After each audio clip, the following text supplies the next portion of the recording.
प्रिय विद्यार्थियों, मैं सुनील प्रभाकर हमारे YouTube चैनल प्रभाकर क्लासेस पर आपका हार्दिक स्वागत करता हूं। बच्चों, व्यंजन संधि के 3 नियम हम समझ चुके हैं। आज हम व्यंजन संधि के अगले नियमों के बारे में चर्चा करेंगे। व्यंजन संधि का चौथा नियम है कि म के बाद किसी भी वर्ग के पहले 4 वर्णों में से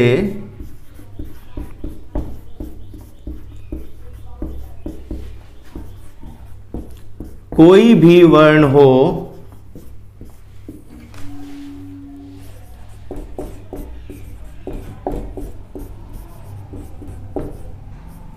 तो हम क्या करते हैं, ये जो म है संधि चिन्ह से पहले जो म होगा, इस म को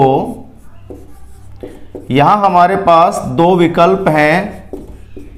एक तो हम म को अनुस्वार में बदल सकते हैं। अनुस्वार ये शिरोरेखा के ऊपर लगने वाला बिंदु चिन्ह है। म को हम या तो अनुस्वार में बदल सकते हैं अथवा म को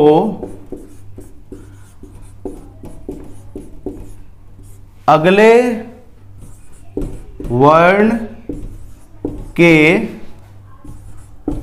वर्ग का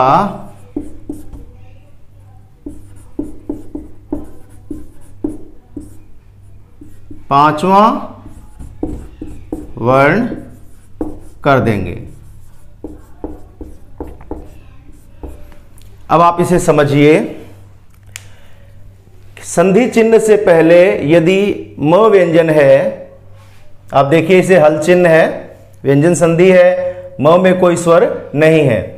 संधि चिन्ह से पहले म है और संधि चिन्ह के बाद जो हमारे 5 वर्ग हैं, कवर्ग, चवर्ग, टवर्ग, तवर्ग, पवर्ग, 5 वर्गों के पहले 4 वर्णों में से, यानी कि प्रत्येक वर्ग का 5वां वर्ण हमने छोड़ दिया।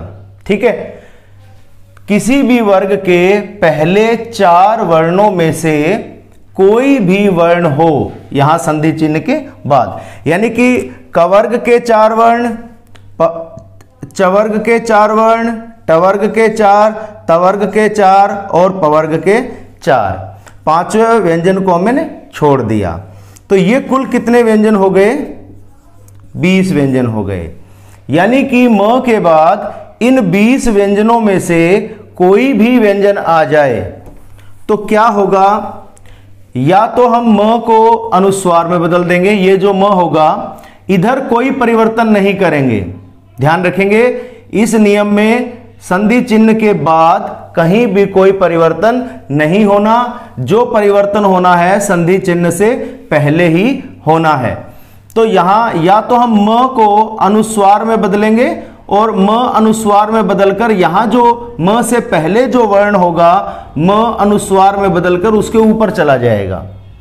या फिर दूसरी स्थिति यह है, हमारे पास दूसरा विकल्प है कि म को अगले वर्ण के, अगले वर्ण का मतलब ये है कि ये जो म है ये म किससे आगे, ये यहां जो संधि चिन्ह के बाद है, तो म को अगले वर्ण के वर्ग का, यानी कि यहां जिस भी वर्ग का वर्ण है, क्योंकि किसी भी वर्ग का हो सकता है, कवर्ग का हो सकता है, चवर्ग, टवर्ग, तवर्ग या पवर्ग, ये वर्ण किसी भी वर्ग के पहले 4 में से कोई भी हो सकता है। तो ये वर्ण जिस भी वर्ग का होगा, म को उसी वर्ग के, जिस वर्ग का ये वर्ण है, म को उसी वर्ग के 5वें वर्ण में बदल देंगे। अब आप उदाहरण के माध्यम से इसे समझिए। जैसे हमारे पास शब्द है सम जमा गम। अब आप देखिए यहां म है, पहले हम ये देखेंगे कि ये स्थिति बनती है या नहीं बनती। यहां म है, म के बाद क्या आया है, ग है। ग वर्ग के पहले 4 वर्णों में से है, कवर्ग का तीसरा वर्ण है। ठीक है, तो ये हमने देखा कि ये यही स्थिति है, म आ गया और किसी भी वर्ग के पहले 4 वर्णों में से एक वर्ण आ गया। तो इस विकल्प के अनुसार म को अनुस्वार में बदलेंगे। तो ये हम लिखेंगे स, हमें म को बदलना है अनुस्वार में, तो म अनुस्वार में बदलकर पिछले वर्ण के ऊपर, यानी स ये पिछला होता है, ये अगला होता है। ठीक है, तो म जो है वो इसके ऊपर अनुस्वार रूप में चला जाएगा और ये गम, सम जमा गम संगम। ठीक है, ये इस तरह से बन गया। दूसरा, अगर हम इसको इसके अनुसार करें, इस विकल्प के अनुसार, तो आप देखिए म को अगले वर्ण के, मैंने बताया कि ये जो म है इसके बाद जिस भी वर्ग का वर्ण आ रहा है, जैसे ये कवर्ग का वर्ण है, तो परिवर्तन हम म में ही करेंगे, परिवर्तन यहां नहीं होगा, म को ही बदलेंगे। लेकिन किस में? एक नए व्यंजन में बदलना है और वो नया व्यंजन क्या होगा? इस वर्ग का 5वां होगा। ठीक है, तो इस वर्ग का 5वां क ख ग घ ङ, तो म को हम ङ में बदल देंगे ऐसे। ठीक है, और क्योंकि ये हल चिन्ह से युक्त है, स्वर रहित है, तो ये भी ऐसे स्वर रहित हो जाएगा। तो हमने म को किस में बदला? इसके 5वें में। ये जिस भी वर्ग का है, अगर ये तवर्ग का है तो म को तवर्ग के 5वें में बदलेंगे। ठीक है, तो ये हो गया संगम। अब कई विद्यार्थी क्या करते हैं, इस तरह लिखते हैं तो संगम बोलते हैं, लेकिन जब इस तरह लिखते हैं तो कहेंगे जी अब इसका उच्चारण क्या होगा? भाई उच्चारण तो वही होगा, उच्चारण में कोई अंतर नहीं है। ये अंग है, संग अंग की साउंड आ रही है, संगम संगम, यही सेम उच्चारण है, उच्चारण में कोई अंतर नहीं है, केवल लेखन में अंतर आया है। ठीक है, एक और उदाहरण मैं देता हूं, उसके बाद हम फिर विभिन्न उदाहरणों के माध्यम से इसकी प्रैक्टिस करेंगे। जैसे हमारे पास शब्द है सम जमा 4। अब आप देखिए यहां म है, यहां किसी भी वर्ग के पहले 4 में से हो गया, पहला ही वर्ण है, 5वां नहीं होना चाहिए, पहले 4 में से कोई भी हो। ठीक है, तो अब हम क्या करेंगे, पहले विकल्प के अनुसार म को अनुस्वार बना देंगे। बहुत आसान है ये, आप म को यहां लगा दें अनुस्वार बना के, यहां अनुस्वार, यहां ये जो पाई है इसको पाई बोलते हैं, इस पाई के ऊपर लगाना होता है, दाएं बाएं नहीं लगाना होता। ठीक है, तो सम जमा 4 संचार, तो यहां कोई अंतर नहीं आएगा। अब दूसरे विकल्प के अनुसार म को इसके 5वें में बदलेंगे, तो आपको वर्णमाला ध्यान रखनी है। तो च छ ज झ य, तो ये य में बदल जाएगा, म किस में बदलेगा? य में। क्यों? क्योंकि इसके 5वें में बदलना है और आधे में बदलना है, तो इसको आप ऐसे लिखेंगे, पूरा लिख के हल चिन्ह नहीं लगाएंगे, संचार, उच्चारण वही है। ठीक है, ये हो गया संचार। तो उम्मीद है ये आपने समझा होगा। अभी मैं और उदाहरण लिखता हूं, फिर हम इसका और अभ्यास करते हैं। देखिए अलम जमा कार, पहले आप ये देखिए कि यहां क्या स्थिति है। मैंने यहां अभी केवल संधि चिन्ह के बाद कवर्ग के ही शब्द लिए हैं, बारी बारी से चवर्ग टवर्ग तवर्ग इनके शब्दों को हम देखेंगे। सब में एक रूपता है, सब में संधि चिन्ह से पहले म है और बाद में कवर्ग के ही वर्ण है, जैसे यहाँ क है, यहाँ क, यहाँ ग, क। ठीक है, तो आप देखें ग घ ग, और यहाँ सब में म है। ठीक है, तो नियम यहाँ लागू होता है कि म के बाद किसी भी वर्ग के पहले 4 वर्णों में से हो, तो ये पहले 4 वर्णों में से है। तो पहले विकल्प के अनुसार म को अनुस्वार बनाकर यहां लगाते जाएंगे पिछले वर्ण के ऊपर। ये बहुत आसान है, ये है अलम जमा कार, तो यहां म अनुस्वार बनकर ल के ऊपर हो जाएगा यहां इस तरह से। ठीक है, और कार, अलम जमा कार अलंकार, यहां अहम जमा कार अहंकार हो जाएगा। ठीक है, म को किस में बदलेंगे? अनुस्वार में बदलेंगे, तो यहां म अनुस्वार बदलेगा तो ये र के अंदर आ जाएगा। ठीक है, तीर्थम जमा कर तीर्थंकर। आपको संधि चिन्ह के इस तरफ कोई परिवर्तन नहीं करना, इधर परिवर्तन करना है, ठीक है। यहां दिवम जमा गत, तो यहां अनुस्वार आ जाएगा व के ऊपर, दिवंगत। पारम जमा गत, तो ये पार र के ऊपर अनुस्वार आ जाएगा, पारंगत। यहां प्रलय, य के ऊपर अनुस्वार आ जाएगा, प्रलयंकर। यहां भयम, म के ऊपर, म का अनुस्वार बनकर य के ऊपर आ जाएगा, भयंकर। भयम जमा कर, भयंकर। शुभम जमा कर, ये म यहां आ जाएगा, शुभंकर। सम जमा कल्प, संकल्प हो जाएगा। सम जमा गठन,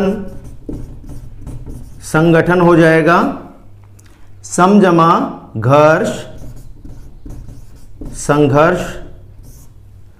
हृदयम जमा गम, म अनुस्वार बनकर यहां आ जाएगा य के ऊपर, हृदयम ऐसे, और गम, हृदयंगम। ये हमने इसके पहले विकल्प के अनुसार परिवर्तन किया है। अब दूसरे विकल्प के अनुसार हम परिवर्तन देखते हैं।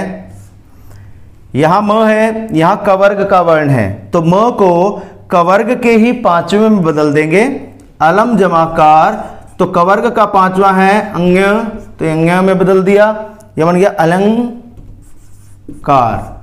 ठीक है, ध्यान रखें इसके पांचवें में बदलें और साथ में हल चिन्ह जरूर लगाएं, क्योंकि यहां हल चिन्ह है।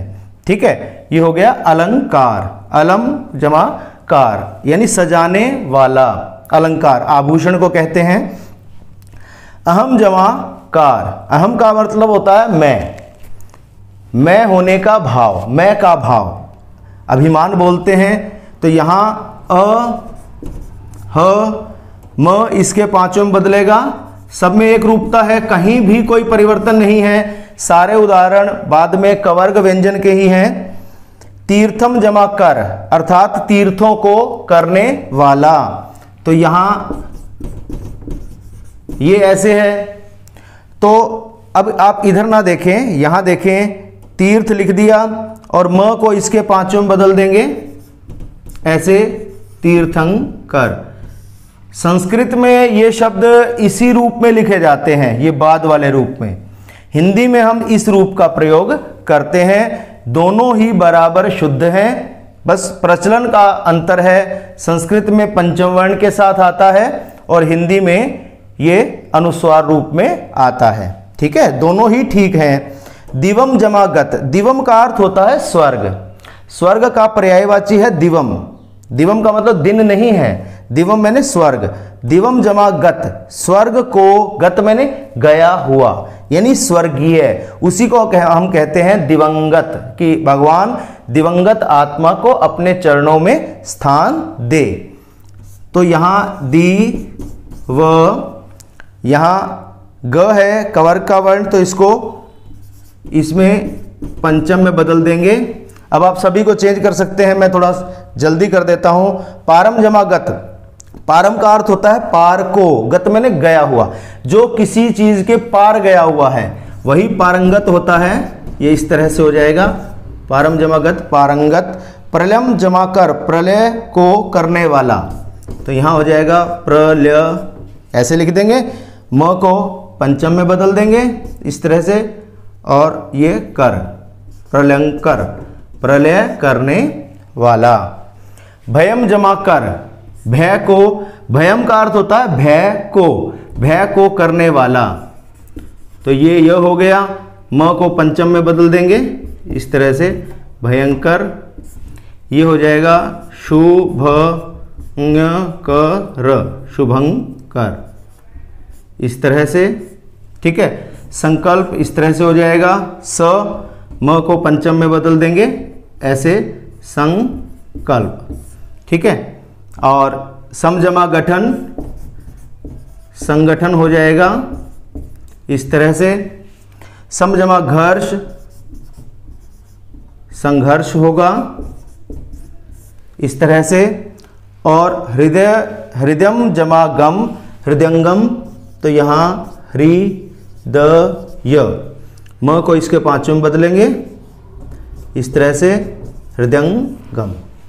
तो ये हुआ कि बाद में जो कवर्ग के वर्ण आए थे तो म जो है इसी के पांचों में। अब हम चवर्ग, टवर्ग, तवर्ग को बारी बारी से देखते हैं। देखिए किम जमा चन, पहले आप ये देखें कि यहाँ सब में म है, म के बाद सब में चवर्ग का वर्ण है, च, ज, ठीक है, सभी में। यहाँ म के बाद ड है, ये टवर्ग का वर्ण हो गया। यहाँ देखिए आप म के बाद च आ गया, तो एक तो सीधा सा है कि म को आप यहाँ अनुस्वार में बदल देंगे इस तरह से, किम जमा चन किंचन। किंचन का अर्थ होता है बहुत कम, बहुत थोड़ा। चिरम जमा जीवी, तो यहां म को अनुस्वार में बदलकर र के ऊपर लगा देंगे, चिरंजीवी। ये बहुत आसान है, ठीक है। और यहां धनंजय, धनम जमा जय, धन, धनम का अर्थ है धन को, जय मैंने जीतने वाला, धन को जय करने वाला, धन को जीतने वाला, ठीक है। धनंजय अर्जुन का पर्यायवाची है। सब में आप इसी तरह से करते जाएंगे, मुझे कुछ बताने की जरूरत नहीं है। म को अनुस्वार में बदलकर यहां लगाते जाएं और इसको लिखते जाएं, ठीक है। मृत्युम जमा जय, मृत्युंजय। सम जमा चय, संचय। सम जमा चार, संचार। सम जमा चालन, संचालन। सम जमा चित, संचित। सम जमा जय, संजय। सम जमा जीवनी, संजीवनी। सम जमा ज्या, ज्या या ज्ञा। तो यहाँ भी क्योंकि ये संयुक्त व्यंजन है, ज और यहाँ से मिलकर बना है, तो इसका जो पहला वर्ण है वो ज है, ठीक है। तो सम जमा ज्या, संज्ञा या संज्ञा, ठीक है। उसके बाद दम जमा ड, यहां टवर्ग का वर्ण आ गया, तो इसको अब अनुस्वार में हम बदलते हैं, दम जमा ड, दंड। अब आप देखिए इसका हम जब दूसरे विकल्प की बात करते हैं तो म को जिस भी वर्ग का ये वर्ण है उसी वर्ग के पांचों में बदलेंगे। तो च जो है, च होने पर म को य में बदलेंगे, च, छ, ज, झ, य। तो ये ऐसे म य में बदल जाएगा, ऐसे किन चन, ये ऐसे हो जाएगा। सभी में म को हम य कर देंगे क्योंकि यहाँ सभी में बाद में चवर्ग का ही कोई वर्ण है पहले चार में से। चिरम जमा जीवी, तो ये चिरंजीवी उच्चारण यही रहेगा, अर्थ भी यही रहेगा, केवल लेखन में अंतर आएगा। चिरंजीवी। धनम जमा जय, धनंजय, ठीक है। मृत्युम जमा जय, क्योंकि ये म से पहले हमें कोई परिवर्तन नहीं करना, बाद में कोई परिवर्तन नहीं करना, तो यहां हम म को इसमें बदल देंगे य में, मृत्युंजय। मृत्यु को जीतने वाला भगवान शिव को कहते हैं। सम जमा चय, संचय, इस तरह से हो जाएगा। सम जमा चार, संचार, ये भी इस तरह से। सम जमा चालन, संचालन, ऐसे। सम जमा चित्त, संचित। इसमें आपको ध्यान रखना है कि जैसे अभी आप इसको स म को य में बदलेंगे तो च को छोटी ई की मात्रा लगनी है तो वो यहां से आएगी, ठीक है। सम जमा चित्त, संचित। सम जमा जय, संजय, ठीक है। सम जमा जीवनी, संजीवनी। सम जमा ज्ञा, संज्ञा, ऐसे, ठीक है। दम जमा ड। यहां आप देखिए, यहां टवर्ग का वर्ण है तो इसको टवर्ग के पांचवें में ट ठ ड ढ ण, तो इसको ण में बदल देंगे ऐसे, ठीक है। दम जमा ड दंड। इसके बाद अब आगे देखते हैं, देखिए किम जमा तू। यहां म है सभी में, यहां तवर्ग का वर्ण है पहले चार में से त त ध त त त त त द द ध ध, ठीक है। तो यहां म के बाद जब तवर्ग का वर्ण आ गया तो एक तो हम इसको अनुस्वार में बदल सकते हैं, की लिखकर म को अनुस्वार बना के यहां लगा देंगे यहां, और ये तू, किम जमा तू किंतु, ठीक है। इसमें हम क्या करेंगे, सब में अनुस्वार रूप में लिख देंगे। चिरम जमा तन, तो म यहां आ जाएगा चिरंतन। सब में ऐसे ही धुरम जमा धर, र के ऊपर अनुस्वार धुरंधर। यहां हो जाएगा परम जमा तू परंतु, सम जमा तान संतान, सम जमा ताप संताप, सम जमा तुष्ट संतुष्ट, सम जमा तोष संतोष, सम जमा देह संदेह, सम जमा देश संदेश, सम जमा धान संधान, और सम जमा धी संधि। जो संधि शब्द है जिसका जो हम टॉपिक कर रहे हैं, उस संधि का भी संधि विच्छेद होता है सम जमा धी। ये एच स्टैट में एक बार आया हुआ है, ठीक है। अब हम इसके दूसरे रूप को देखते हैं कि म को हम अगर किसी वर्ण में बदलेंगे, वो तो किस में बदलेंगे, जिस वर्ग का ये वर्ण है उसी के पांचवें में। तो इसका पांचवा क्या है, त थ द ध न, यानी म को हम आधे न में बदलते जाएंगे और कोई परिवर्तन नहीं करना।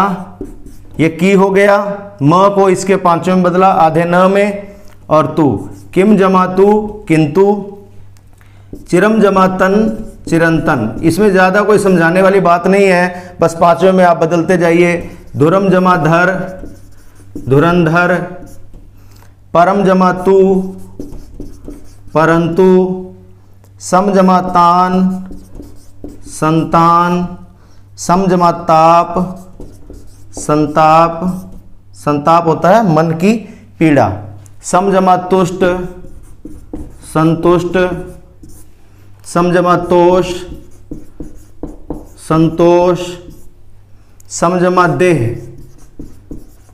संदेह, सम जमा देश संदेश, सम जमा धान संधान, और सम जमा धी संधि।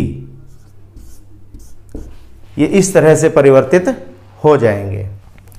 अब देखिए सम जमा पर्क, यहां म है सभी में पहले, और बाद में पवर्ग का ही कोई ना कोई वर्ण है प, ठीक है, ब भ, इस तरह से।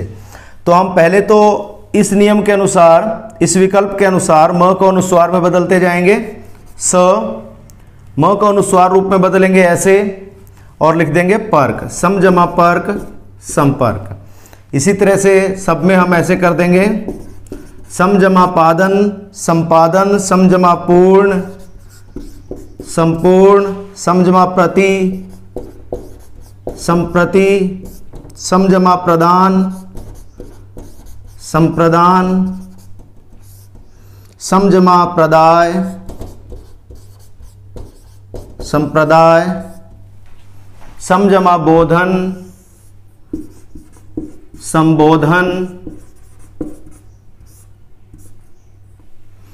सम जमा भव संभव, सम जमा भाग संभाग, सम जमा भावना संभावना, सम जमा भाषण, संभाषण। फिर हम दूसरे विकल्प के अनुसार म को इस वर्ग के पांचवें में बदलेंगे, तो इसका पांचवा यही होता है प फ ब भ म, तो ये इस तरह से हो जाएगा संपर्क, यानी कि म अपने ही रूप में रह जाएगा। क्यों रह जाएगा? क्योंकि इसे इसके पांचवें में बदलना है और इसका पांचवा संयोग से यही होता है। ठीक है, तो सब में आधा म हो जाएगा। सम जमा पादन, संपादन, सम जमा पादक होगा तो संपादक हो जाएगा। सम जमा पूर्ण, संपूर्ण। संप्रति, संप्रति का अर्थ होता है आजकल। सम जमा प्रदान, संप्रदान। सम जमा प्रदाय, संप्रदाय। सम जमा बोधन, संबोधन। सम जमा भव, संभव। सम जमा भाग, संभाग। आप केवल म को इस रूप में बदलते जाएं, आधे म में। पूरा लिख के हल चिन्ह नहीं लगाना, आधे रूप में लिखना है, क्योंकि म का आधा रूप होता है।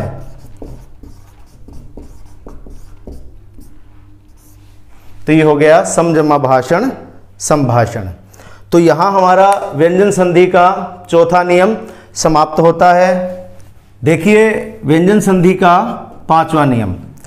पांचवा नियम है कि म के बाद यदि अंतस्थ व्यंजन आ जाए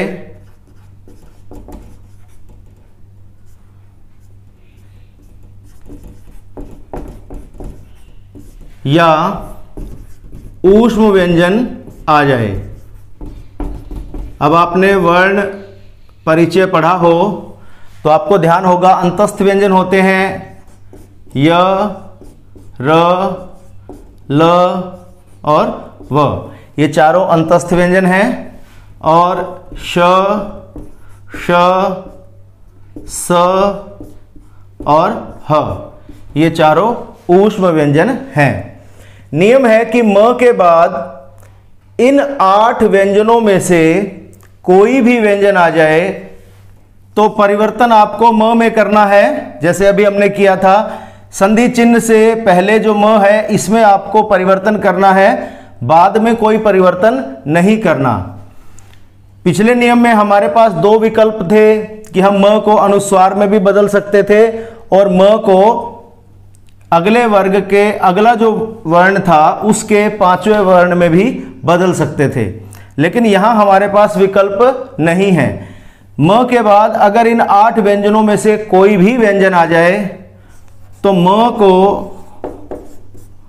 अनुस्वार हो जाता है। म को अनुस्वार हो जाएगा। इस तरह से म किसी भी पंचम वर्ण में नहीं बदलेगा। उदाहरण के लिए आप देखिए, जैसे शब्द है सम जमा योग। यहां आप देखिए म है और म के बाद यहां य आ गया है, अंतस्थ व्यंजन आ गया है। तो आप क्या करेंगे, म को अनुस्वार बनाकर यहां लगा दें और कुछ नहीं करना, ऐसे। ठीक है। अगर आपने म को ऐसे ही रख दिया, ऐसे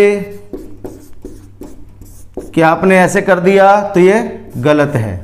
ठीक है। आपको और कुछ भी नहीं करना, कोई विकल्प आपके पास नहीं है। आपको म को केवल अनुस्वार में बदलते जाना है और परिवर्तन करते जाना है।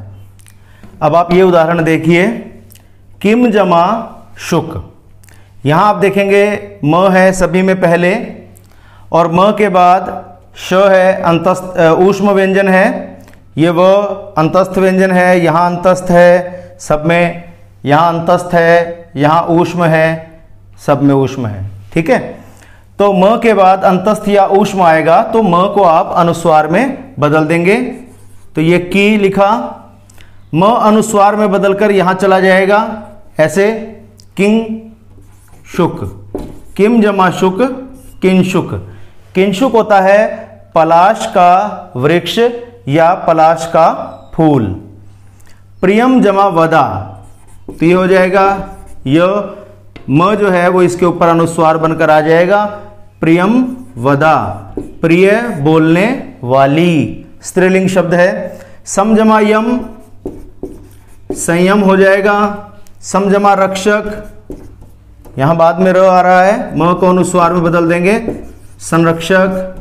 सम जमा लग्न, संलग्न, तो ये ग आधा है, इसको लग्न बोलते हैं। सम जमा लग्न, संलग्न, तो स के ऊपर अनुस्वार है। बहुत लोग इसको सलंगन बोलते हैं, सलंगन, तो ल के ऊपर बिंदु नहीं है, सलंगन नहीं है, ये शब्द है संलग्न, यानी साथ लगा हुआ। लग्न मैंने लगा हुआ, संलग्न मैंने साथ लगा हुआ, जिसे इंग्लिश में अटैच्ड कहा जाता है। सम जमा लिप्त, संलिप्त।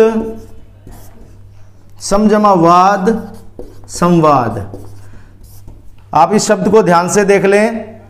संवाद शब्द शुद्ध वर्तनी में कई बार आया है, ऐसे लिख दिया जाता है, कई किताबों में भी लिखा होता है संवाद, संवाद लेखन। संवाद मतलब आपसी बातचीत, तो म लगा रखा होता है, जबकि म हो ही नहीं सकता। नियम कहता है कि म के बाद जब अंतस्थ या ऊष्म व्यंजन आएगा तो म अनुस्वार में बदलेगा, ज्यों का त्यों नहीं रह सकता, इस रूप में नहीं रह सकता, इसलिए ये गलत है, इसका आप प्रयोग न करें, ध्यान रखें। ऐसे ही सम जमा वत, संवत, स म जो है वो यहां चला गया, संवत। संवत होता है जो सन से 57 साल आगे चलता है, ठीक है। जैसे आज सन 2020 चल रहा है, और अगर हम आज का संवत निकालना चाहें तो जो भी सन है उसमें 57 जोड़ दें, तो ये बन गया 2077। तो संवत 2077 अब चल रहा है, ठीक है। तो संवत में भी त में तो पहले से ही हल चिन्ह है, ये तो जो का त्यों रहेगा, यहां कोई परिवर्तन नहीं आएगा। यहां म को अनुस्वार में बदलेंगे। ये भी कई जगह इस तरह से मैंने देखा है पुस्तकों में, कुछ विद्यार्थी भी लिख देते हैं, कहीं किताबों में भी देखा है, तो ये गलत है। म जो का त्यों नहीं रह सकता। सम जमा विधान, संविधान। सम जमा वेग, संवेग। सम जमा शय, संशय। सम जमा शोधन, संशोधन। सम जमा सार, संसार। सम जमा स्मरण, संस्मरण। सम जमा हार, संहार। इस तरह से इनके अलावा और भी उदाहरण हो सकते हैं। आपको नियम ध्यान रखना है कि अगर पहले म हो और बाद में अंतस्थ या ऊष्म में से कोई भी व्यंजन आ जाए तो आप म को अनुस्वार में बदलकर पिछले वर्ण के ऊपर लगा देंगे और कहीं कोई परिवर्तन नहीं करेंगे। अब आप देखिए म संबंधी अगला नियम, ये हमारा छठा नियम है।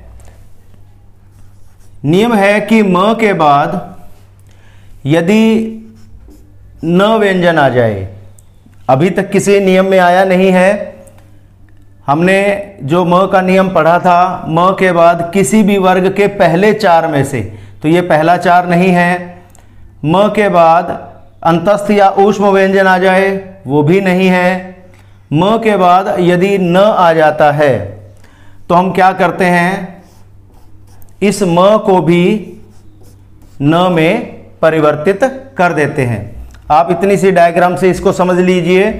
म के बाद न आ जाए, यानी संधि चिन्ह से पहले म हो और बाद में न हो, तो इस म को परिवर्तित करेंगे। यहां कोई परिवर्तन नहीं करेंगे, इस म को न व्यंजन में बदल देंगे। आधा म है, आधे न में परिवर्तित हो जाएगा। जैसे सम जमा निहित। अब देखिए म के बाद न है, जैसे हमने बताया था कि म के बाद न आ जाए तो म को न में बदलेंगे, तो इस म को हम आधे न में बदल देंगे। और ये निहित, न को ह्रस्व ई है, इसकी मात्रा यहां से आ जाएगी सम जमा निहित सन्निहित। सन्निहित का अर्थ होता है समाविष्ट या समाया हुआ। सम जमा निवेश, तो यहां भी म के बाद न है तो म को आधे न में बदल देंगे, सन्निवेश, ऐसे, ठीक है। सम जमा निकट, म को न में बदलेंगे ऐसे, और ये इस तरह से सन्निकट यानी बहुत निकट, बहुत पास। सम जमा नद्ध, तो स म के बाद न है तो आधे न में बदल देंगे और ये पूरा न और द ध, सन्नद्ध। किम जमा नर,